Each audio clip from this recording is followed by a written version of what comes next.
ഹരിയാന ജമ്മു കശ്മീർ നിയമസഭാ തെരഞ്ഞെടുപ്പ് ഫലം ഇന്ന് അറിയാം. രാവിലെ 8 മണിയോടെ വോട്ടെണ്ണൽ ആരംഭിക്കും. 8:30 ആദ്യ ഫലസൂചനകൾ പുറത്തുവരും. 10 മണിയോടെ രണ്ടിടങ്ങളിലും ചിത്രം തെളിയും. എക്സിറ്റ് പോളുകൾ പ്രവചിച്ചതിലും മികച്ച വിജയം നേടുമെന്നാണ് BJP നേതൃത്വം വിലയിരുത്തിയത്. തെരഞ്ഞെടുപ്പ് ഫലം തത്സമയം ജനങ്ങളിലേക്ക് എത്തിക്കാൻ ടീം ജനവും സജ്ജമാണ്. വിവരങ്ങളുമായി ഹരിയാനയിൽ നിന്ന് എസ് നന്ദഗോപൻ, ജമ്മുവിൽ നിന്ന് ഗൗതം അനന്തനാരായണൻ, ശ്രീനഗറിൽ നിന്ന് ജിഷ്ണു കൃഷ്ണൻ എന്നിവർ ചേരുന്നുണ്ട്. ആദ്യം ഹരിയാനയിലേക്കാണ് പോകുന്നത്. ഹരിയാനയിൽ നിന്ന് എസ് നന്ദഗോപൻ ചേരുന്നുണ്ട്. നന്ദൻ, വാശിയേറിയ ഒരു പോരാട്ടം തന്നെയാണ് നമ്മൾ ഹരിയാനയിൽ കണ്ടത്. എക്സിറ്റ് പോൾ ഫലങ്ങൾ കോൺഗ്രസിന് അനുകൂലമാണെങ്കിലും എക്സിറ്റ് പോൾ ഫലം തിരുത്തി കുറിക്കുമെന്ന പ്രതീക്ഷയിലാണ് BJP ഉള്ളത്. ഒരു സർക്കാരിൻ്റെ ഒരു തുടർ ഭരണം വരും എന്ന പ്രതീക്ഷയിലാണ് BJP നേതൃത്വം ഉള്ളത്. എങ്ങനെ വിലയിരുത്തുന്നു ഇന്ന് വരാൻ ഇരിക്കുന്ന ആ ഒരു ഫലത്തെ, ഒപ്പം തന്നെ എക്സിറ്റ് പോളിനെ? നിഖിൽ, 8 മണിയോടുകൂടിയാണ് വോട്ടുകൾ എണ്ണി തുടങ്ങുന്നത്. ആദ്യം പോസ്റ്റൽ ബാലറ്റുകളാണ് എണ്ണി തുടങ്ങുന്നത്. ഇതിൽ BJPക്ക് വലിയ വിശ്വാസമാണ്. പ്രത്യേകിച്ച് കഴിഞ്ഞ 10 വർഷം BJP സർക്കാർ ഭരിച്ചിരുന്നു. ജീവനക്കാർ BJPയെ പിന്തുണയ്ക്കുമെന്നുള്ള വലിയ പ്രതീക്ഷയാണ് BJPക്കുള്ളത്. അതിനുശേഷമായിരിക്കും ബാലറ്റുകൾ എണ്ണി തുടങ്ങുക. ഏതാണ്ട് 10 മണിയോടുകൂടി ആദ്യ ചിത്രങ്ങൾ വ്യക്തമാകും. പിന്നീടുള്ള മണിക്കൂറുകളിൽ ഏതാണ്ട് ഉച്ചയോടുകൂടി തന്നെ പൂർണ്ണമായ ചിത്രം വ്യക്തമാകും. 90 നിയമസഭാ മണ്ഡലങ്ങളാണ് ഹരിയാനയിലുള്ളത്. ഇവിടുത്തെ ചിത്രങ്ങൾ ഏതാണ്ട് ഉച്ചയോടുകൂടി തന്നെ വ്യക്തമാകുമെന്നാണ് അറിയാൻ കഴിയുന്നത്. അന്തിമ ഒരുക്കങ്ങൾ പൂർണ്ണമായിട്ടുള്ളതാണ് ഇലക്ഷൻ കമ്മീഷൻ വ്യക്തമാക്കിയിരിക്കുന്നത്. ഹരിയാനയെ സംബന്ധിച്ചിടത്തോളം തെരഞ്ഞെടുപ്പ് പ്രചരണത്തിൽ തന്നെ വലിയ വാശിയേറിയ പ്രചരണമായിരുന്നു നടന്നിരുന്നത്. പ്രധാനമായും BJPയും കോൺഗ്രസും തമ്മിലാണ് ഹരിയാനയിൽ മത്സരം നടക്കുന്നത്. അതേസമയം തന്നെ ഒരു ചതുഷ്കോണ മത്സരമെന്ന് വേണേ വിലയിരുത്താം. ഒരുപക്ഷെ JJP വീണ്ടും ഹരിയാന രാഷ്ട്രീയത്തിലേക്ക് കടന്നു വരാൻ ശ്രമിക്കുന്നു. ഒപ്പം INLDയും ഹരിയാനയിലേക്ക് തിരിച്ചു വരാൻ ശ്രമിക്കുന്ന ഒരു ഘട്ടമാണ്. ഒപ്പം ആം ആദ്മി പാർട്ടിയും 89 മണ്ഡലങ്ങളിൽ സ്ഥാനാർത്ഥികളെ നിർത്തി ഒരു പുതു പരീക്ഷണത്തിന് ഒരുങ്ങുന്നു. ആദ്യഘട്ടത്തിൽ കോൺഗ്രസുമായി സഖ്യം ചേർന്ന് മത്സരിക്കുവാൻ വേണ്ടിയായിരുന്നു ആം ആദ്മി പാർട്ടിയും കോൺഗ്രസും തമ്മിൽ ധാരണയെങ്കിൽ പിന്നീട് സീറ്റ് വിഭജനത്തെ ചൊല്ലി അത് വലിയ തർക്കത്തിലേക്ക് പോവുകയും പിന്നീട് ഒറ്റയ്ക്ക് മത്സരിക്കുവാൻ തീരുമാനിച്ചു. അങ്ങനെ 89 മണ്ഡലങ്ങളിൽ ആം ആദ്മി പാർട്ടി ഇക്കുറി സ്ഥാനാർത്ഥികളെ നിശ്ചയിച്ചിട്ടുണ്ട്. അങ്ങനെ ആം ആദ്മി പാർട്ടിയും അതേപോലെ തന്നെ BJPയും INLDയും JJPയും കോൺഗ്രസും ചേർന്ന് വലിയ ഒരു തെരഞ്ഞെടുപ്പ് പ്രചരണമായിരുന്നു കാഴ്ചവെച്ചത്. കഴിഞ്ഞ 10 വർഷം BJP ഹരിയാന ഭരിച്ചുകൊണ്ടിരിക്കുന്നു. സാധാരണഗതിയിൽ ഒരു ഭരണവിരുദ്ധ വികാരം ഹരിയാനയിൽ ഉണ്ടാകേണ്ടതല്ല. എന്നാൽ അത്തരമൊരു ഭരണവിരുദ്ധ വികാരമുണ്ട് എന്ന് കോൺഗ്രസ് ചിത്രീകരിച്ചു എന്നുള്ളതാണ് യാഥാർത്ഥ്യം. ഒപ്പം തന്നെ ഗുസ്തി താരങ്ങളുടെ സമരം, ഗുസ്തി താരങ്ങളുടെ സമരം കോൺഗ്രസ് ഹരിയാനയിൽ വേണ്ട വിധം രാഷ്ട്രീയപരമായി ഉപയോഗിച്ചു എന്നുള്ളതും യാഥാർത്ഥ്യമാണ്. ഒപ്പം കർഷക സമരങ്ങൾ, പഞ്ചാബിൽ നിന്നും പുറപ്പെട്ട കർഷക സമരം, പഞ്ചാബിനോട് ഹരിയാന ചേർന്ന് കിടക്കുന്നു. ഇതെല്ലാം തന്നെ ഹരിയാനയിലെ കർഷകരെയും അല്ലെങ്കിൽ കർഷക സമരത്തെയും കോൺഗ്രസ് രാഷ്ട്രീയപരമായി ഉപയോഗപ്പെടുത്തി എന്നുള്ളതാണ് യാഥാർത്ഥ്യം. ഒപ്പം തന്നെ അഗ്നിവീർ പദ്ധതി ഹരിയാനയിൽ സംബന്ധിച്ചിടത്തോളം ജവാന്മാർ കൂടുതലുള്ള സ്ഥലമാണ്. ഓരോ യുവാക്കളുടെയും മോഹം, അല്ലെങ്കിൽ ഒരു കുടുംബത്തിൽ നിന്നും ഒരു ജവാനെങ്കിലും ഉണ്ടാകും. അങ്ങനെ ഓരോ യുവാക്കളുടെയും മോഹമാണ് ഒരു ജവാൻ എന്നുള്ളത്. ആ കൺസെപ്റ്റിനെതിരായിട്ട് അഗ്നിവീർ പദ്ധതി കൊണ്ടുവന്നു എന്നുള്ള വലിയ പ്രചരണം കോൺഗ്രസിൻ്റെ ഭാഗത്തുനിന്നും ഉണ്ടായി. അഗ്നിവീർ പദ്ധതി കഴിഞ്ഞ് എത്തുന്ന യുവാക്കൾക്ക് മറ്റു ജോലികൾ ലഭിക്കില്ല എന്നുള്ള പ്രചരണം കോൺഗ്രസിൻ്റെ ഭാഗത്തുനിന്നും ഉണ്ടായി. ഇങ്ങനെ വലിയ രീതിയിലുള്ള രാഷ്ട്രീയ പ്രചരണം കോൺഗ്രസിൻ്റെ ഭാഗത്തുനിന്നും ഹരിയാനയിൽ നടത്തുവാൻ കഴിഞ്ഞു എന്നുള്ളതാണ്. ഒപ്പം തന്നെ ചില ഭരണവിരുദ്ധ വികാരങ്ങളും ഹരിയാനയിൽ നിലനിൽക്കുന്നു എന്നുള്ള യാഥാർത്ഥ്യവുമുണ്ട്. ഹരിയാനയെ സംബന്ധിച്ചിടത്തോളം രാഷ്ട്രീയപരമായി നോക്കുമ്പോൾ ജാതി രാഷ്ട്രീയത്തിൻ്റെ ഒരു വലിയ വിളനിലമാണ് ഹരിയാന എന്നുള്ളത്. ഹരിയാനയിൽ ജാട്ട് രാഷ്ട്രീയമാണ് തീരുമാനിക്കുന്നത് ആരാകണം ഇവിടെ നേതൃത്വം അല്ലെങ്കിൽ ഭരിക്കേണ്ടത്. അങ്ങനെ ഒരു കാലഘട്ടം ഉണ്ടായിരുന്നു ഹരിയാനയിൽ. അതിന് അറുതി കുറിച്ചത് BJPയാണ്. ജാട്ട് ഇതര വോട്ടുകൾ, അതായത് 27% ജാട്ട് വോട്ടുകൾ വെച്ചുകൊണ്ടായിരുന്നു കോൺഗ്രസ് ഹരിയാനയെ അതിനു മുമ്പുള്ള 10 വർഷം ഭരിച്ചുകൊണ്ടിരുന്നത്. എന്നാൽ 2019 നോക്കിയാൽ പിന്നീട് ജാട്ട് ഇതര വോട്ടുകളെ ഏകീകരിച്ചുകൊണ്ട് BJP നേതൃത്വത്തിലേക്ക് അധികാരത്തിലേക്ക് വരുന്ന കാഴ്ചയായിരുന്നു കാണാൻ കഴിഞ്ഞത്. സമാനമായ രീതിയിൽ ഇത്തവണയും കോൺഗ്രസ് ജാട്ട് രാഷ്ട്രീയം തന്നെയാണ് പയറ്റുന്നത്. 27% വോട്ടുകൾ കൃത്യമായി തങ്ങളുടെ പെട്ടിയിലാക്കുക എന്നുള്ളത്. അതിന് ഭൂപേന്ദ്ര ഹൂഡയെ തന്നെ നിയോഗിച്ചു. ഹൂഡ ജാട്ട് വിഭാഗം നേതാവാണ്. അദ്ദേഹത്തെ തന്നെ നിയോഗിച്ചുകൊണ്ട് മുഴുവൻ വോട്ടുകളും സമാഹരിക്കുവാൻ വേണ്ടി കോൺഗ്രസ് ശ്രമിച്ചു എന്നുള്ളതാണ് യാഥാർത്ഥ്യം. അതേസമയം BJP ആകട്ടെ ജാട്ട് ഇതര വോട്ടുകൾ 73% ജാട്ട് ഇതര വോട്ടുകളുണ്ട്. ബ്രാഹ്മണ സമൂഹമുണ്ട്, ദലിത് സമൂഹമുണ്ട്, OBC ഉണ്ട്, അതേപോലെ തന്നെ മറ്റ് ബനിയ സമുദായമുണ്ട്, അതേപോലെ തന്നെ പഞ്ചാബിനോട് ചേർന്ന് കിടക്കുന്ന മേഖലയിൽ സിഖ് സമൂഹം, പഞ്ചാബി സമൂഹമുണ്ട്. ഇങ്ങനെ വിവിധ ജാതി വിഭാഗങ്ങൾ ഈ വോട്ടുകളാണ് BJP കൂടുതലായി കേന്ദ്രീകരിക്കുന്നത്. എന്നാൽ ഇത്തവണ മുൻ വർഷത്തിലെ അല്ലെങ്കിൽ കഴിഞ്ഞ തെരഞ്ഞെടുപ്പുകളെയൊക്കെ അപേക്ഷിച്ച് INLDയും JJPയും അത് ജാട്ട് രാഷ്ട്രീയത്തിലൂടെ വളർന്നു വന്ന രാഷ്ട്രീയ പാർട്ടികളാണ്. ഒരു കാലഘട്ടത്തിൽ ജാട്ട് രാഷ്ട്രീയം INLD ആയിരുന്നു, ഓം പ്രകാശ് ചൗട്ട്വാലയുടെ നേതൃത്വത്തിലായിരുന്നു ഹരിയാന ഭരിച്ചുകൊണ്ടിരുന്നത്. അതിനെല്ലാം അറുതി വരുത്തിക്കൊണ്ട് ജാട്ട് രാഷ്ട്രീയം പയറ്റി കോൺഗ്രസ് ആദ്യം മുതലെടുത്തു. ജാട്ട് ഇതര രാഷ്ട്രീയത്തിലൂടെ പിന്നീടുള്ള 10 വർഷം BJP ഭരണത്തിലേക്ക് എത്തിയെന്നുള്ളതാണ്.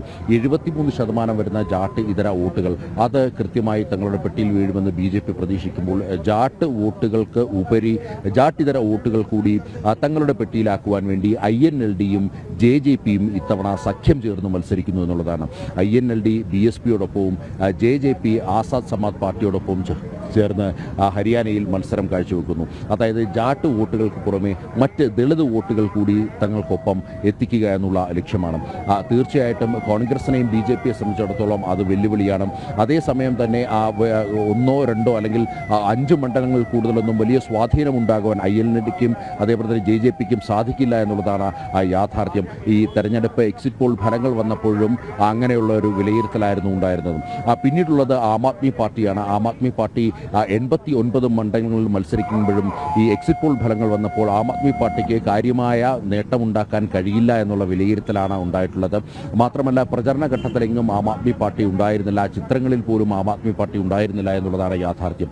ഇതിനെല്ലാം ഉപരി ഹരിയാനയുമായി അല്ലെങ്കിൽ ഡൽഹിയുമായി ചേർന്ന് കിടക്കുന്ന ചില മേഖലകളിലും പഞ്ചാബുമായി ചേർന്ന് കിടക്കുന്ന ചില മണ്ഡലങ്ങളിലും മാത്രം ഏതെങ്കിലും രീതിയിൽ ചില ചലനങ്ങൾ സൃഷ്ടിക്കാൻ കഴിയുമെന്നുള്ളതാണ് ആം ആദ്മി പാർട്ടി വിശ്വസിക്കുന്നത്. അതേസമയം എക്സിറ്റ് പോൾ ഫലങ്ങൾ തങ്ങൾക്ക് അനുകൂലമായതിൻ്റെ വലിയ പ്രതീക്ഷ കോൺഗ്രസിനൊപ്പമുണ്ട്.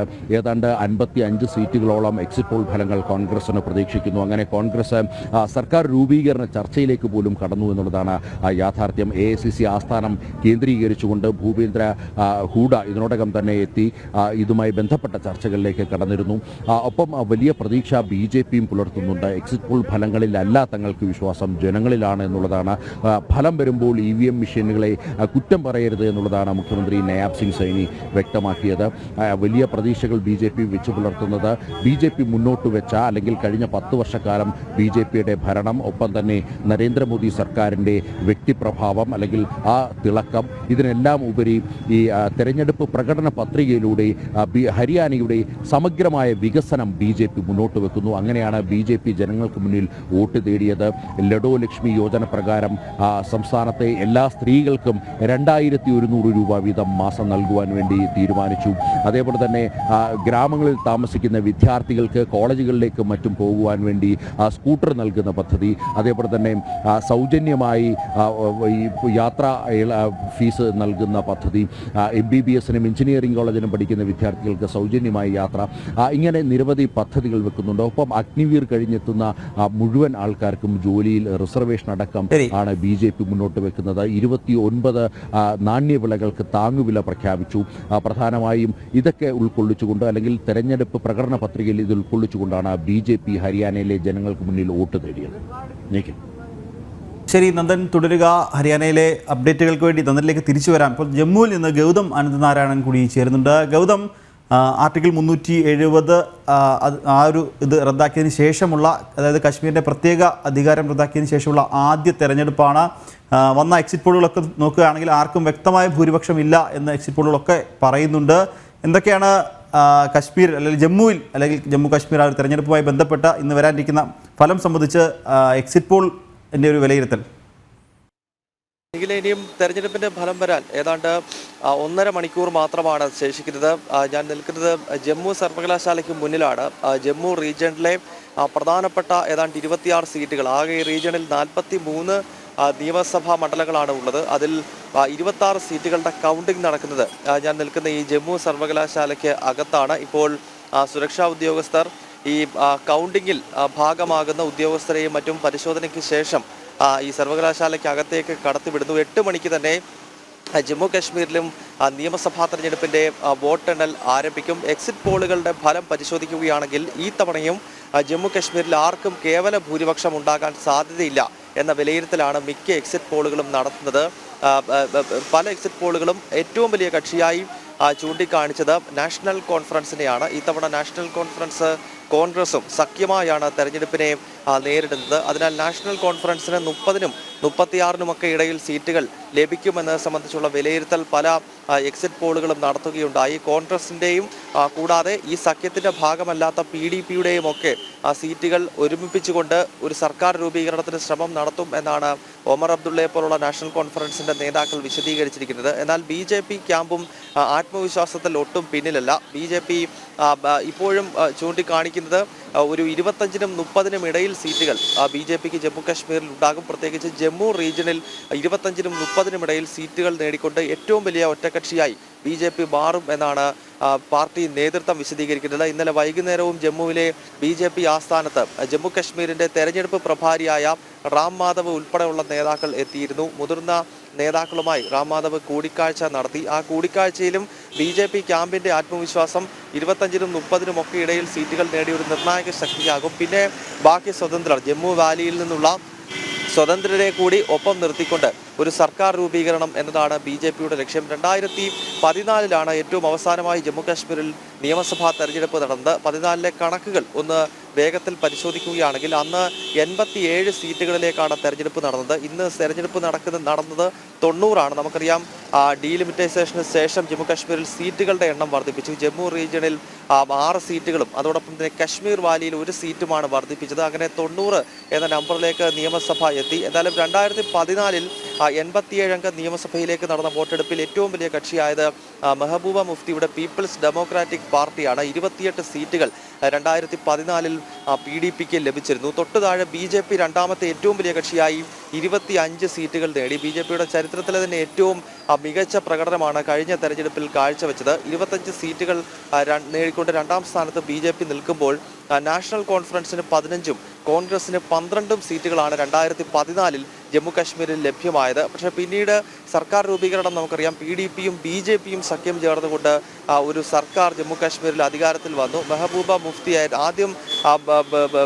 മുഫ്തിയുടെ പിതാവ് ആയിരുന്നു ജമ്മു കാശ്മീരിൻ്റെ മുഖ്യമന്ത്രിയെങ്കിൽ പിന്നീട് അദ്ദേഹം മരണപ്പെടുന്ന സാഹചര്യത്തിൽ മെഹബൂബ മുഫ്തി തന്നെ ജമ്മു കാശ്മീരിൻ്റെ മുഖ്യമന്ത്രി സ്ഥാനത്തേക്ക് എത്തിയതൊക്കെ നമ്മൾക്ക് ഓർമ്മയുള്ളതാണ്. പിന്നീട് 2017 ആകുമ്പോഴേക്കും BJPക്കും PDPക്കും ഇടയിൽ ചില പ്രശ്നങ്ങൾ രൂപപ്പെട്ടു. ആശയപരമായ സംഘർഷങ്ങൾ അവിടെ വളരെ ശക്തമായിരുന്നു. അങ്ങനെ ആ സഖ്യം പിന്നീട് ഉപേക്ഷിക്കപ്പെടുകയാണ് ഉണ്ടായത്. 2019 ഓഗസ്റ്റ് 5-ന് ജമ്മു കാശ്മീരിൻ്റെ പ്രത്യേക അധികാരം കേന്ദ്ര സർക്കാർ മരവിപ്പിക്കുന്നതോടുകൂടി പിന്നീട് തെരഞ്ഞെടുപ്പുകൾ ജമ്മു കാശ്മീരിൽ നിയമസഭാ തെരഞ്ഞെടുപ്പ് നടന്നിട്ടില്ല. കാരണം സംസ്ഥാനമായിരുന്ന ജമ്മു കാശ്മീരിനെ പിന്നീട് കേന്ദ്രഭരണ പ്രദേശമായി വിഭജിക്കുന്നുണ്ട്. കശ്മീരും അതോടൊപ്പം തന്നെ ജമ്മു റീജിയണും ഒരു കേന്ദ്രഭരണ പ്രദേശവും ലഡാക്ക് മറ്റൊരു കേന്ദ്രഭരണ പ്രദേശം എന്ന നിലയിലാണെന്ന് വിഭജനം നടത്തിയത്. എന്തായാലും അതിനെല്ലാം ശേഷം ഏതാണ്ട് 10 വർഷത്തെ ഇടവേളയ്ക്ക് ശേഷം ജമ്മു കാശ്മീർ നിയമസഭയിലേക്ക് വോട്ടെടുപ്പ് നടന്നു. ചരിത്രത്തിലെ ഏറ്റവും വലിയ പോളിംഗ് ശതമാനമാണ് ജമ്മു കാശ്മീരിൽ രേഖപ്പെടുത്തിയത്. 63% പേർ കടന്നുപോയ തെരഞ്ഞെടുപ്പിൽ 3 ഘട്ടങ്ങളായി നടന്ന തെരഞ്ഞെടുപ്പിൽ വോട്ട് രേഖപ്പെടുത്തി. ഏതായാലും എന്താണ് ജനങ്ങൾ കുറിച്ചിരിക്കുന്നത് എന്നത് സംബന്ധിച്ചാണ് ഏവരും ഉറ്റുനോക്കുന്നത്. ഏതാണ്ട് 8 മണിയോടുകൂടി തന്നെ ഇവിടെ വോട്ടെണ്ണൽ ആരംഭിക്കും.